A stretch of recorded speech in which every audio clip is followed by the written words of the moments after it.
Il y a un homme sans qui le Japon actuel n'existerait pas. Il ne l'a pas façonné, il ne l'a pas dirigé, non. Il l'a sauvé. Sauvé d'une catastrophe encore à ce jour sans égale. Bombe atomique? Non. Accident de Tchernobyl? Excusez-moi l'expression, mais c'est du pipi de chat à côté de ce que cet homme a permis d'éviter. Laissez-moi remonter l'histoire jusqu'au jour de la plus grande catastrophe du Japon moderne, le 11 mars 2011. This was the moment that altered the course of Japanese history. The tsunami inundated about 400 miles of the northern coast.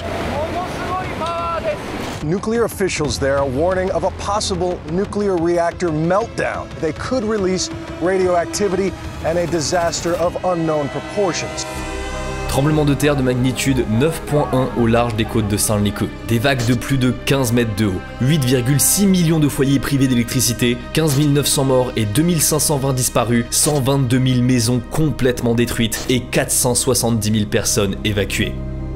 Le séisme se classe tout en haut des catastrophes du Japon avec un record de réparation estimé à 210 milliards de dollars. Mais ce qui va retenir l'attention de toute la presse internationale, et ça pendant des jours et des jours, il s'agit bien sûr de la centrale de Fukushima Daiichi, une centrale nucléaire. Le tsunami a submergé les digues, a noyé les systèmes de secours et a provoqué une perte totale d'alimentation. Un scénario critique qui empêche le refroidissement des réacteurs. On assiste alors impuissant le jour suivant à la fusion des réacteurs. Les rejets radioactifs se propagent dans l'atmosphère et la mer, et un démantèlement et une gestion des eaux contaminées est planifié sur des décennies. Je l'admets, on peut difficilement imaginer un scénario plus catastrophe. Et pourtant, si la situation n'a pas dégénéré, si Fukushima n'est pas devenu un no man's land pendant des siècles, si l'entièreté de la population de Tokyo et de sa périphérie, soit 37 millions d'habitants, n'a pas été évacuée pour une durée de 30 ans le temps que les radiations retombent, et tout simplement si le Japon que vous connaissez aujourd'hui est encore habitable, c'est grâce à un homme. Laissez-moi vous raconter l'histoire de Masao Yoshida.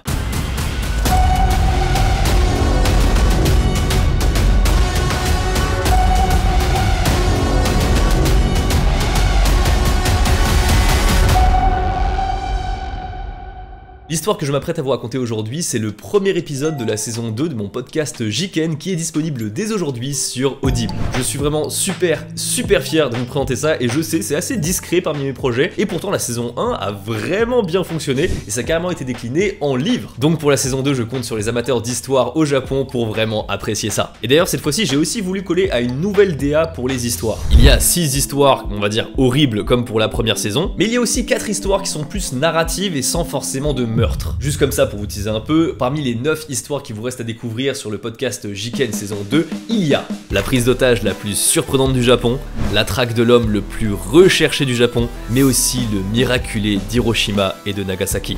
D'ailleurs je vous le dis, ce dernier épisode, il est vraiment mais délicieux. En termes de sound design, c'est... Franchement, on s'est surpassé. Vraiment, c'est magistral et tout ça pour vous dire que tout est mieux par rapport à la saison 1. Donc si vous avez kiffé la saison 1, la saison 2, c'est vraiment un bonbon. Et quand je dis qu'on a amélioré, il y a également des nouveautés comme par exemple des comédiens. Ils sont venus jouer quelques parties de dialogue dans les épisodes. Ce sont des passages précis où on utilise du binaural 3D. En gros, ça veut dire que le son est vraiment spatialisé, mais pas juste stéréo. C'est spatialisé de manière mais terrifiante, si vous voulez mon avis. Donc voilà, forcément pour avoir la meilleure expérience possible, je vous conseille d'écouter ça au casque. Pour tous les nouveaux clients, Audible offre 30 jours d'essai totalement gratuit, donc vous avez 30 jours à compter de votre inscription pour découvrir la saison 2 de Jiken. Et d'ailleurs, vous pourrez aussi avoir accès à la saison 1 parce qu'elle est dans le catalogue illimité de Audible. Passé les 30 jours, l'abonnement revient à 9,95 par mois et c'est résiliable à tout moment. C'est disponible dès maintenant avec le lien dans la description, je suis vraiment très fier de ce projet, mais ne vous inquiétez pas, je serai là pour vous le rappeler en fin de vidéo. Nous sommes dans un bureau froid et gris comme il en existe des centaines de milliers au Japon. Des murs sur lesquels on a collé quelques post-it colorés, un ordinateur, plus très neuf, un écran de contrôle, et bien sûr la traditionnelle horloge accrochée au mur. C'est une salle de réunion et chacun des hommes présents dans la salle fait preuve d'un sérieux professionnel. Parmi eux, un homme au visage carré et aux lunettes rectangulaires. Il écoute sans dire un mot. Il prend quelques notes, comme ça, à la volée.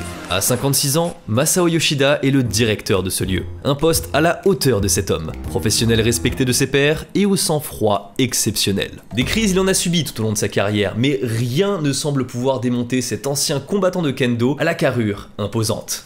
La réunion suit son cours dans une ambiance feutrée. Jusque-là, c'est une journée de travail on ne peut plus ordinaire. L'horloge murale indique 14h46 et il ne reste que moins d'un quart d'heure avant la prochaine réunion. Soudain, le sol commence à trembler. En une fraction de seconde, chacun comprend ce qui est en train de se produire. Effectivement, les Japonais sont habitués au séisme, mais ils savent aussi reconnaître très vite lorsque c'est beaucoup plus puissant que ce qu'ils connaissent. Les ingénieurs présents dans la salle glissent sous la longue table. D'autres s'adossent aux piliers antisismiques. Masao, lui, reste debout, s'agrippant à une colonne tandis que la terre danse sous ses pieds. Il a un œil sur l'écran de contrôle, mais ne parvient pas à se rassurer. Il n'y a pas l'ombre d'un doute. C'est le séisme le plus brutal qu'il n'ait jamais vécu. Les murs craquent, le sol ondule, mais la structure antisismique renforcée tient bon. Yoshida sent son cœur battre la chamade. Le quinquagénaire ne bouge pas, ferme les yeux et tente de reprendre le contrôle de la situation. C'est le directeur de ce lieu, le capitaine en quelque sorte, et le stress ne doit pas l'atteindre. Après d'interminables minutes, les secousses s'espacent, puis cessent complètement. Masao Yoshida rouvre doucement les yeux tout en priant. Il balaye rapidement du regard la pièce et ouf, heureusement tous ses collègues sont indemnes. Alors certes physiquement, oui, ils sont indemnes, mais tous à ce moment-là ne pensent qu'à une seule chose. Masao Yoshida brise le silence et ordonne de faire le point sur les réacteurs immédiatement. Ses employés l'entendent pour la première fois hurler, lui qui a toujours été reconnu pour son calme olympien. Mais Yoshida a toutes les raisons du monde de hausser la voix, vraiment. Un séisme d'une telle ampleur, c'est sans nul doute l'un des scénarios les plus catastrophiques pour une centrale nucléaire. Réacteurs 1, 2 et 3 à l'arrêt. Le refroidissement d'urgence est enclenché. Le directeur s'assoit, il est soulagé, avec cet arrêt d'urgence, il a évité le pire des scénarios. Les centrales effectivement ont été pensées pour résister au séisme, et visiblement les protections antisismiques ont tenu bon face à la violence de ces secousses. Mais Masao Yoshida n'est pas du tout rassuré pour autant. Pourquoi ? Parce que tout comme le tonnerre suit l'éclair, ce qui suit un séisme, c'est un tsunami. Masao Yoshida ne pouvant que trop bien estimer la taille du tsunami qui va s'abattre sur sa centrale, il ne peut s'empêcher de se remémorer les quelques mots qu'il a entendus 3 ans auparavant. Un tsunami de 15 mètres ? Calmons-nous, c'est hautement improbable. Ces mots ont été prononcés en 2008 dans une réunion chez TEPCO. Il s'agit de la Tokyo Electric Power Company, principal exploitant des centrales du pays. Et la réunion dans laquelle nous sommes consiste à évaluer le risque de tsunami extrême sur la côte de Fukushima. Masao participe à cette réunion, mais à cette époque il n'était pas encore le directeur de la centrale de Fukushima. Il dirigeait les départements des installations nucléaires du siège de TEPCO. À ce poste, il s'occupait déjà de certains réacteurs, et il était en première ligne sur les questions de sûreté. Et déjà à cette époque, Masao Yoshida était marqué par un séisme. Il s'agit de celui de juillet 2007.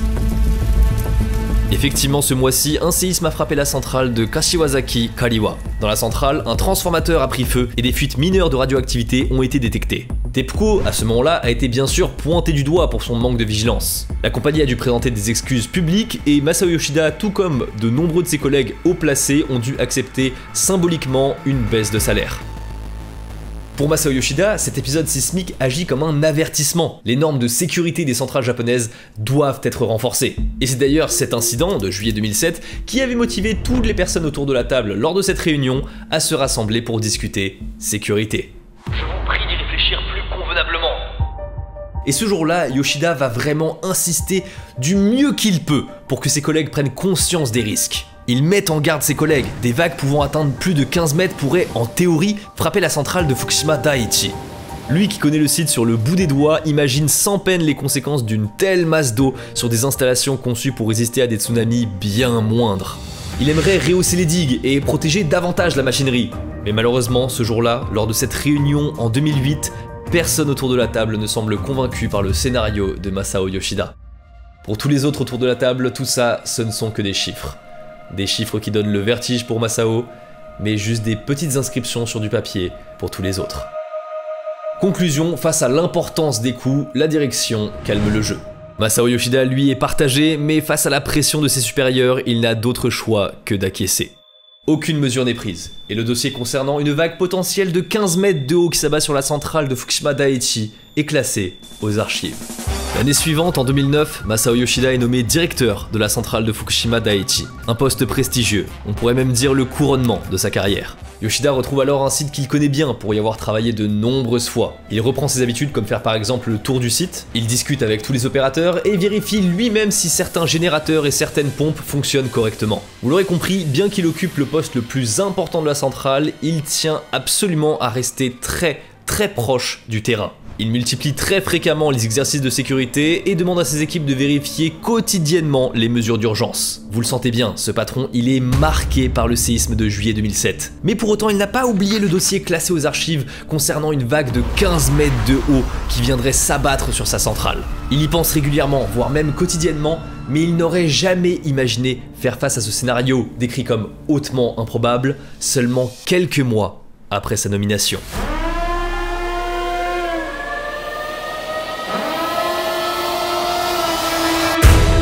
Il est 15h35, le tsunami vient de frapper la centrale. Tous les regards se tournent vers la porte étanche du bunker. Yoshida prie pour que la digue tienne le choc. Mais c'est absolument impossible. La vague dépasse de loin les hauteurs de la protection, imaginez juste un mur d'eau qui submerge la centrale. À l'intérieur du bâtiment, la lumière s'éteint soudainement, les écrans de contrôle ne fonctionnent plus et la machinerie semble ne plus tourner. La centrale a perdu toute son alimentation. Le tsunami a certainement noyé les générateurs de secours et c'est le scénario le plus redouté. Celui de la panne totale. Plus aucune source d'énergie n'est disponible pour alimenter les pompes de refroidissement des réacteurs 1, 2 et 3. C'est vraiment à cet instant qu'on comprend qu'une catastrophe nucléaire est en train de se dessiner ici, à Fukushima. Un silence de mort règne dans la centrale et Masao Yoshida sent son cœur se serrer. Mais il le sait, il n'a juste pas le droit de flancher. Alors il fait ce qu'il sait faire de mieux, il agit et motive ses troupes. On a peut-être tout perdu, mais on va s'en sortir. On va improviser. Toi, essaie de contacter le poste de commande. Toi, pars vérifier l'état des générateurs. Les autres, trouvez-moi n'importe quelle source d'énergie. Des batteries, des lampes torches, n'importe quoi.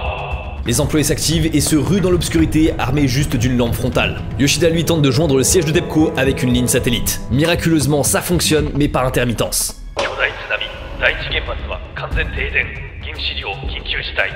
Ça n'arrête pas de couper, mais il se dit que ça fera l'affaire. Le patron sait qu'en recevant ce message, Tokyo va directement déclencher l'état d'urgence nucléaire national.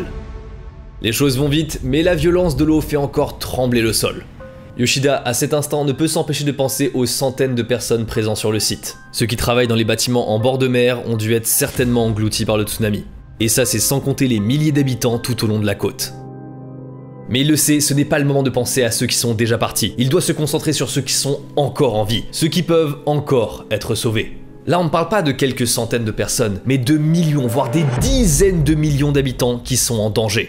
Même à l'arrêt, la combustion dans les réacteurs 1, 2 et 3 se poursuit et atteint rapidement des niveaux critiques si le système de refroidissement ne fonctionne plus. Et malheureusement, la vague du tsunami a rendu défectueux ces systèmes de refroidissement. Je ne vous mentais pas quand je vous disais que c'était le pire des scénarios, c'est vraiment un cauchemar éveillé. Les cœurs des réacteurs vont surchauffer, le combustible va fondre, provoquant des explosions et des rejets massifs de radiation. Masao Yoshida, son unique mission, c'est d'éviter ce scénario. Alors il fait le point sur les solutions possibles, crayon à la main, notant dans son petit carnet. La question qui occupe tout son esprit, c'est juste comment faire pour refroidir les réacteurs. Il y a juste ça, il faut juste du froid.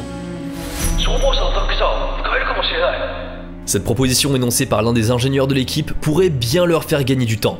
Yoshida approuve sans hésiter. Pourtant, il sait bien que cette solution présente un défaut de taille. Il n'y a juste pas assez d'eau pour refroidir les 3 réacteurs à la fois. Mais selon les informations dont il dispose, il sait que le réacteur numéro 1 est dans un état plus critique que les 2 autres. Depuis quelques minutes déjà, le liquide de refroidissement ne couvre plus le cœur du réacteur. Le combustible est donc déjà théoriquement en fusion, et je vous rappelle que l'étape suivante, c'est la radiation à des kilomètres à la ronde. Donc il n'y a pas à hésiter, les réacteurs 2 et 3 peuvent encore tenir, Masao Yoshida décide de se concentrer sur le réacteur numéro 1. Mais combien de temps ça va tenir? Peut-être jusqu'à demain? En tout cas, tous les camions-citernes sont envoyés là-bas pour refroidir le réacteur. En prenant cette décision, Masao Yoshida ne sait même pas réellement si cette eau va avoir un quelconque impact sur le refroidissement. Ce dont il est sûr en revanche, c'est que cette eau ne suffira clairement pas. Il faut qu'il trouve d'autres solutions. et vite. Au siège de TEPCO à Tokyo, c'est la stupeur. Depuis que l'état d'urgence nucléaire a été prononcé, le gouvernement fulmine. On reproche à l'entreprise son impréparation et son incompétence. C'est sûr que le dossier qui est passé aux archives avec des inscriptions, voilà, juste des petites inscriptions sur du papier, elles paraissent tout de suite beaucoup plus réalistes aujourd'hui. La crise vient à peine de commencer que le premier ministre japonais Naoto Kan pense déjà à faire porter le chapeau à la TEPCO. Et malheureusement, il n'a pas tort, les critiques sont parfaitement justifiées. C'est comme ça que dans la panique avec qui prend la responsabilité, c'est la faute de qui, la direction ne fait absolument rien pour aider Masao Yoshida. Oui, vous ne rêvez pas, je viens de vous dire que durant cette crise, Masao Yoshida est laissé tout seul pour compte dans la centrale nucléaire de Fukushima. Et le directeur, ça, il le sait. Il sait que maintenant, lui et ses troupes, c'est le dernier rempart pour que le Japon ne subisse pas un désastre nucléaire. La nuit tombe sur la centrale ravagée. Le grondement de l'océan tout proche reste menaçant, comme si la mer pouvait encore frapper. À l'intérieur du bureau du directeur, plongé dans la pénombre, l'atmosphère est étouffante. Au milieu de ses troupes, Yoshida peine à se concentrer et à essayer de trouver des solutions pour éviter que ces 3 réacteurs se transforment en bombes nucléaires. Mais en réalité, c'est un peu un abus de langage, parce qu'un réacteur nucléaire ne se transforme pas en bombe, il n'explose pas. Il n'y a pas grand chose à craindre en termes d'explosion, en revanche, là où c'est catastrophique, c'est en termes de radiation. Et je vais vous expliquer pourquoi en fait, c'est largement pire. Une explosion rase tout, mais on peut rebâtir vite. Une contamination radioactive est plus pernicieuse. Elle pourrait mettre des décennies, voire des siècles à s'atténuer pour à nouveau exploiter la zone. Et Masao Yoshida ne voulait pas y recourir depuis le début. Il l'avait en tête, mais il ne voulait juste pas l'appliquer. Sauf qu'il est obligé d'y passer. La solution miracle, c'est de tout simplement ventiler les réacteurs.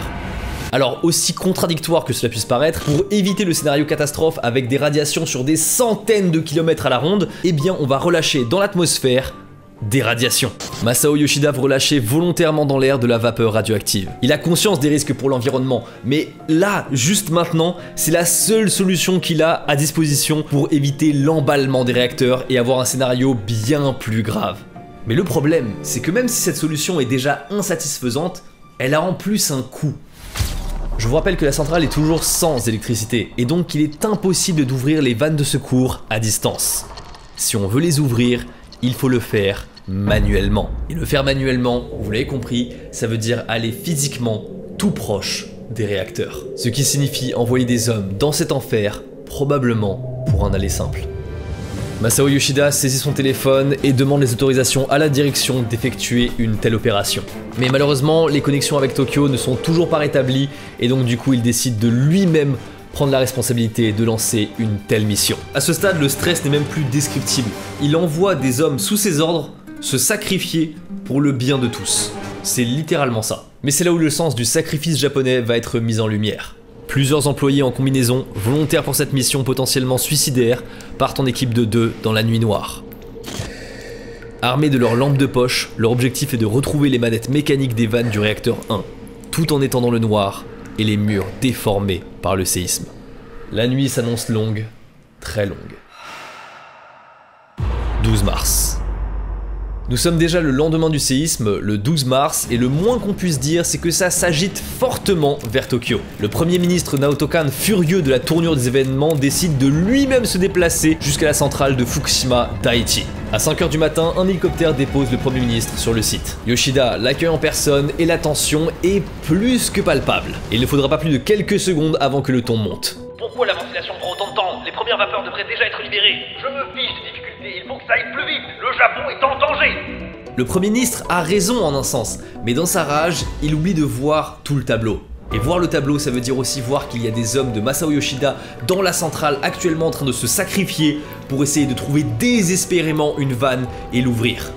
Yoshida fait de son mieux pour encaisser seul la colère du Premier ministre. Clairement à ce moment-là, ce dernier ne se rendait pas compte de l'ampleur de la catastrophe qui était en train de se jouer devant lui.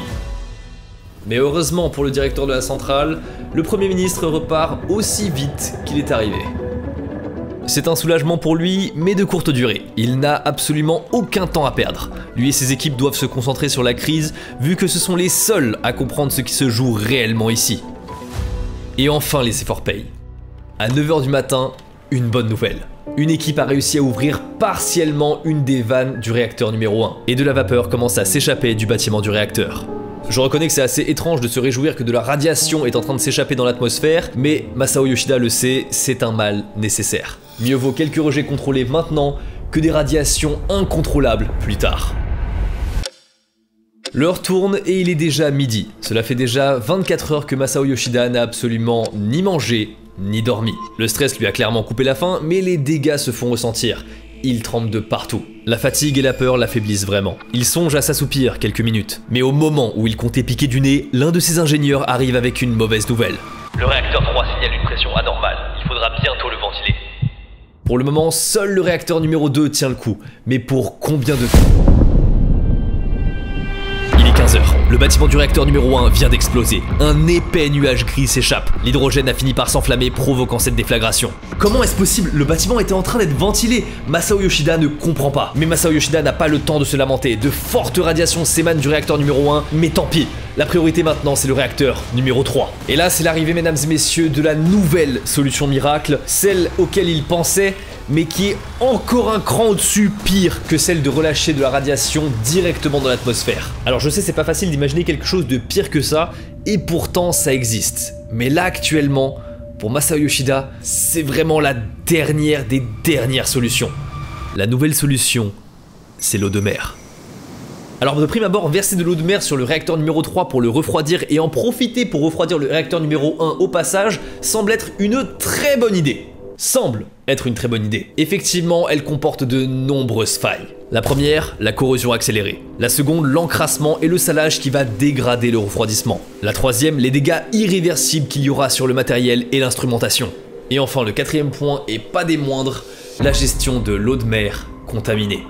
Vous l'avez compris, vraiment cette fois-ci, c'est l'ultime recours. Et Masao Yoshida a conscience que cette opération est périlleuse. Mais tout comme pour le réacteur numéro 1, il doit également aller sacrifier des hommes. Ils vont s'exposer à des risques inconsidérés. Sans compter que le sel présent dans l'eau de mer condamnera à jamais les installations à cause de la corrosion.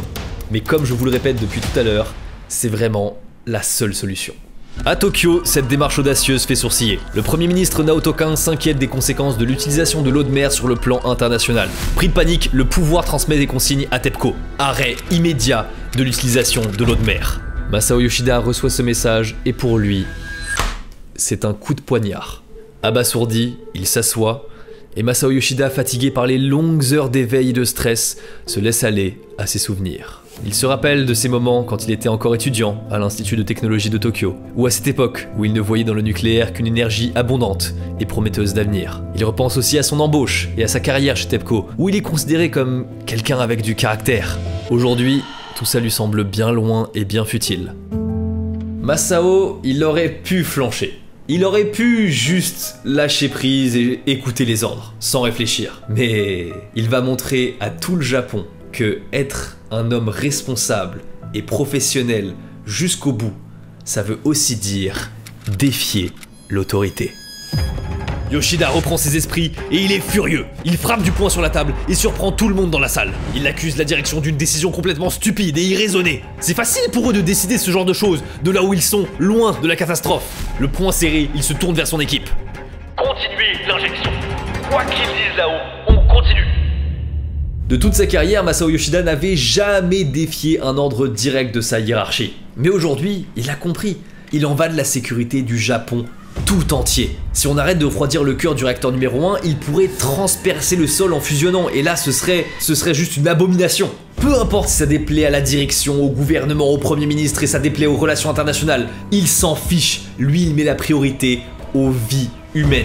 Ce sont des millions de vies qui sont en jeu et il semble que ni TEPCO ni le gouvernement japonais à ce moment-là saisit l'ampleur du sacrifice qu'il doit faire. Alors Masao Yoshida se dit qu'importe ce qui suit, quoi qu'il arrive, il assumera. La nuit passe et le patron de la centrale ne ferme pas un œil de toute la nuit, parce que le réacteur numéro 3 reste toujours dans un état critique. 14 mars. Nous sommes le matin du 3e jour, 14 mars, aux alentours de 11 h. Le réacteur numéro 3 vient d'exploser. C'est une déflagration encore plus puissante que le réacteur numéro 1. Des débris atteignent le bureau de Yoshida et les radiations montent dangereusement dans l'enceinte de la centrale. chaque personne présente à ce moment-là sait que rester signifie s'exposer à des radiations potentiellement mortelles. Et vous vous doutez bien que ce jour-là, l'ambiance était du coup particulièrement mortifère dans les équipes. Même Masao, ou plutôt surtout lui, sait ce que signifie rester aussi proche des réacteurs. Mais il ne peut toujours pas se permettre de flancher parce que la soirée du 14 mars, la situation atteint un point critique. Le réacteur numéro 2, le dernier qui était épargné par l'explosion, est en train de fondre. Comprenez que s'il explose lui aussi, il n'y aura plus rien pour éviter la catastrophe maximale. Les rejets radioactifs massifs rendraient l'évacuation de dizaines de millions de personnes sur un vaste périmètre nécessaire. Le rayon d'évacuation à ce moment-là a déjà atteint les 20 km, mais dans le scénario critique, on parlerait de 250 km de rayon et donc ça toucherait la ville de Tokyo. L'idée d'un Tchernobyl japonais vient occuper l'esprit de toutes les personnes. Et cette nuit-là, Yoshida prend à nouveau une décision lourde. À nouveau, il défie l'autorité. Il reçoit des ordres d'en haut pour faire évacuer la totalité du personnel encore présent sur le site. Mais lui refuse, reste et garde auprès de lui une petite équipe réduite d'hommes et de femmes volontaires pour rester. C'est ceux que les médias surnommeront plus tard les 50 de Fukushima. Ils font le choix de se battre contre la catastrophe, même s'ils savent que tôt ou tard, ils y perdront la vie. 15 mars. Le 15 mars, à l'aube, 2 explosions secouent le site, dont une dans le bâtiment numéro 4 qui était pourtant à l'arrêt mais qui a surchauffé. Chaque nouvelle détonation est une défaite de plus pour Yoshida et son équipe. La radiation atteint des niveaux effrayants et depuis l'extérieur, la lutte s'organise timidement. Des pompiers et des soldats arrosent les réacteurs depuis l'extérieur. On tente des manœuvres inédites, des hélicoptères militaires larguent de l'eau sur le réacteur numéro 4 depuis le ciel. En vain, le vent dispersant l'eau à côté de la cible. À l'intérieur, l'équipe de la centrale multiplie les opérations suicidaires, on sacrifie des vies encore et encore dans l'espoir infime juste d'atténuer les dégâts. Mais peu à peu, les efforts conjugués portent leurs fruits. Le 16 mars, on parvient enfin à acheminer une ligne électrique de secours jusqu'à la centrale. Le retour de l'électricité, c'est un tournant décisif. Certains instruments se rallument, l'éclairage revient en partie. Yoshida peut enfin avoir une vision plus précise de l'état des réacteurs et il a même le contrôle à distance de quelques valves. Ça y est. Enfin, l'espoir renaît parmi les 50 de Fukushima. Entre le 17 et le 18 mars, l'arrivée de renforts supplémentaires permet de stabiliser progressivement la situation. On refroidit en continu les réacteurs 1, 2 et 3 avec l'eau de mer et les pressions internes redescendent sous contrôle. Le spectre d'une catastrophe totale s'éloigne lentement. Mais ce n'est qu'à partir du 18 au soir que Masao Yoshida pense enfin que le pire a été évité. Loin d'être terminée, la crise est juste définie comme étant maîtrisable. Mais le directeur de la centrale, qui n'a pas pris de repos pendant plus d'1 semaine, décide enfin de s'accorder quelques heures de répit. Avant cela, il fait un dernier tour pour remercier chacun de ses hommes et les renforts présents. Il s'isole ensuite un instant et sort le petit carnet de sa poche. C'est le carnet dans lequel il a noté toutes les procédures, les chiffres et chaque étape de la catastrophe. Il ajoute une phrase qu'il ne pensait jamais écrire un jour. Nous avons frôlé un désastre 10 fois pire que Tchernobyl, mais nous l'avons empêché.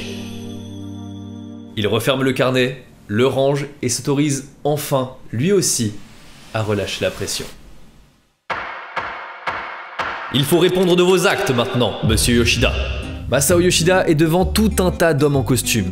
Un comité d'enquête. Depuis le mois de juillet 2011, il est interrogé inlassablement par une commission gouvernementale chargée d'enquêter sur la catastrophe de Fukushima. Bien sûr, en surface, cette commission n'est pas là pour trouver un responsable, mais juste pour accumuler des informations. Rien à voir, bien sûr, avec l'insubordination de Masao Yoshida concernant l'utilisation de l'eau de mer, et encore moins concernant le fait de rester sur la centrale, alors qu'on lui avait dit de dégager. On interroge le directeur sur ce qu'il a fait, comment il l'a fait, à quelle heure il l'a fait, et même à quoi il pensait pendant qu'il le faisait. Et c'est là où vous dites que le carnet où il a tout noté, il s'est avéré très utile. Il a pu retranscrire quasiment tout ce qui s'est passé à la minute près dans cette catastrophe cataclysmique à ses enquêteurs. C'est quand même pas moins de 28 heures qu'il va passer à répondre aux questions de ces messieurs. Mais après plusieurs mois d'enquête, le comité a été forcé de reconnaître et de conclure que oui, Masao Yoshida a eu raison d'utiliser l'eau de mer et de continuer à l'utiliser. Et oui, le fait de rester avec seulement quelques troupes sur le site a été décisif dans la victoire. Il salue même le leadership du directeur qui a été légendaire dans un moment critique pareil.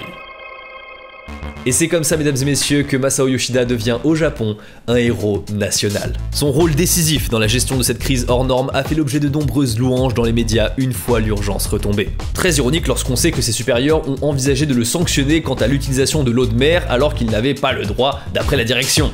Quoi qu'il en soit, 8 mois après le début de la catastrophe, Masao Yoshida est forcé de se retirer de son poste de directeur. Effectivement, sa santé décline et on lui diagnostique en novembre 2011 un cancer de l'œsophage. Est-ce que c'est une conséquence directe de l'exposition aux radiations? Selon les médecins, c'est peu probable qu'un cancer se développe aussi vite, sachant qu'en plus, Masao Yoshida était un fumeur de longue date. Mais on va pas se mentir, l'épisode de stress qu'il a vécu a dû clairement accélérer le processus. C'est comme ça que, à regret, Masao Yoshida s'éloigne de la centrale de Fukushima Daiichi, laissant à d'autres le soin de nettoyer et de sécuriser le site. Il meurt 2 ans plus tard, le 9 juillet 2013, à l'âge de 58 ans.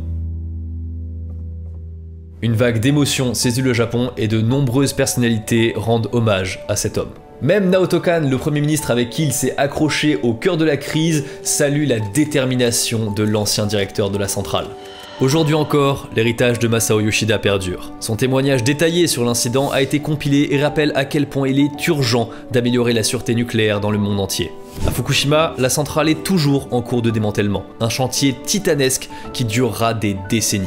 La côte, quant à elle, porte encore les stigmates de 2011, et le Japon a investi massivement pour construire des digues colossales afin de se prémunir des vagues à venir. Et au-delà des protections, aujourd'hui c'est le souvenir de Masao Yoshida qui rassure les Japonais. Car son histoire nous rappelle que même la plus puissante des tempêtes ne peut venir à bout du courage d'un homme qui, avec son expérience, sa détermination et ses convictions, a su faire la différence pour éviter le naufrage total. Merci beaucoup d'avoir regardé cette vidéo. Wow, c'était un épisode, je l'aime énormément. Et bien sûr, la saison 2 de Jiken est disponible dès à présent sur Audible gratuitement avec le lien dans la description. Avant de partir, bien sûr, n'hésitez pas à laisser un pouce bleu et à vous abonner. Je vous dis à la prochaine. Tchuss.